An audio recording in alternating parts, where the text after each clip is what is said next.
If you could send a perfect version of yourself into the world, would it still be you? Your voice, it's your face, it's your wardrobe and your words, all of it. Polished, optimized, available at any hour, never tired, never off-brand, never having a bad day.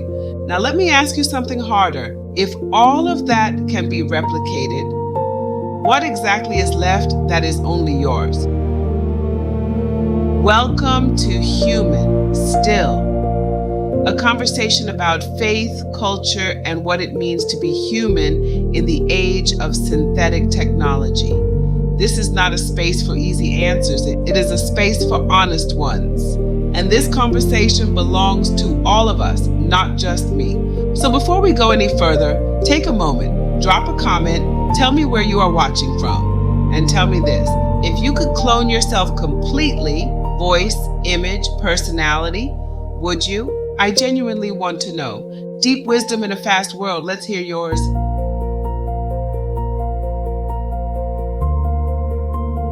Well, I want to be transparent with you today because this episode is not one I can deliver from the outside looking in. I am already inside this conversation. The voice you are hearing right now is a cloned voice. My words, my tone, my perspective, delivered through technology that did not exist in any meaningful form just a few years ago. So when I ask the questions I am about to ask, I am asking them of myself as much as I am asking them of you. And I think that honesty matters because this channel was never built on comfortable distance. It was built on honest proximity. Let's talk about what these tools actually make possible.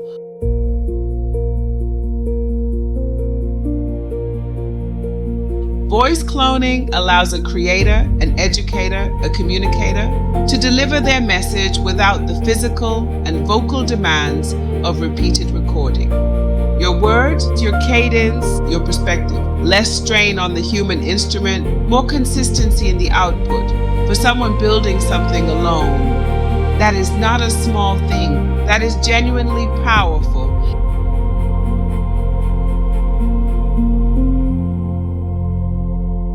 Image cloning takes it further. Your likeness, rendered, controlled, deployable. Choose your setting, choose your presentation, choose your entire wardrobe virtually, without the cost of high fashion, without the logistics of a production team, without the limitations of a physical space that does not yet match the vision. Think about what that unlocks. High fashion brands, designer looks, signature styles, all accessible, rendered on your image. Without a single dollar spent on fabric, that creates its own economy, its own industry, its own set of questions about what fashion even means when the clothes are never worn by a body. These are remarkable tools. I want to sit in that for a moment before we move forward, because remarkable deserves to be acknowledged. But here is where it gets complicated, and I want to be careful here because I think this is where most conversations about technology go wrong. They either celebrate without questioning or they warn without acknowledging, and this channel does neither. So let me ask the question honestly. If your voice can be cloned, if your image can be rendered, if your wardrobe can be constructed virtually, if your words can be generated, at what point does the world stop engaging with you and start engaging with a very sophisticated representation of you? And does that distinction matter? I think it does. Not because the tools are wrong, but because there is a difference between a tool that serves you and a replacement that erases you. And I don't want to live in a world where everything is synthetic, where everything is polished, where perfect is the only option on the table, because perfection has never been where the most important human moments lived. They lived in the unscripted, in the imperfect, in the real. Here is what a clone cannot carry. It cannot carry the moment you decided to keep going when everything in your circumstances said stop. It cannot carry the faith that held you when the logic said there was nothing left to hold on to. It cannot carry the specific weight of your particular story. The losses that shaped your judgment, the failures that refined your instincts, the quiet moments of clarity that no algorithm witnessed and no model can reconstruct. A clone is a surface, you are a depth. And depth is not clonable. So use the tools, use them wisely, use them in the service of something real, not as a replacement for something real.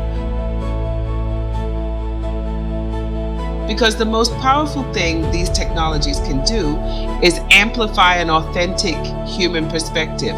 And the most dangerous thing they can do is substitute for one. The clone can speak your words, but it cannot speak your truth. Only you can do that. And that, in a world trending towards synthetic perfection, is not a small thing. That is everything. I want to pause here and hear from you. Drop a comment below. Would you clone your voice or your image if the technology were fully available to you?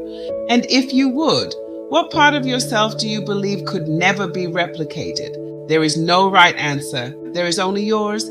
Deep wisdom in a fast world. Let's hear yours. Thank you for joining me on Human Still. If this conversation made you think differently about what you bring to the world, then it did what it was designed to do. Consider subscribing and bring someone with you who is navigating these same questions. Because in a world that is learning to replicate everything, the most countercultural thing you can offer is something genuinely, unmistakably yours. What makes you human is you. Own it. Human. Still.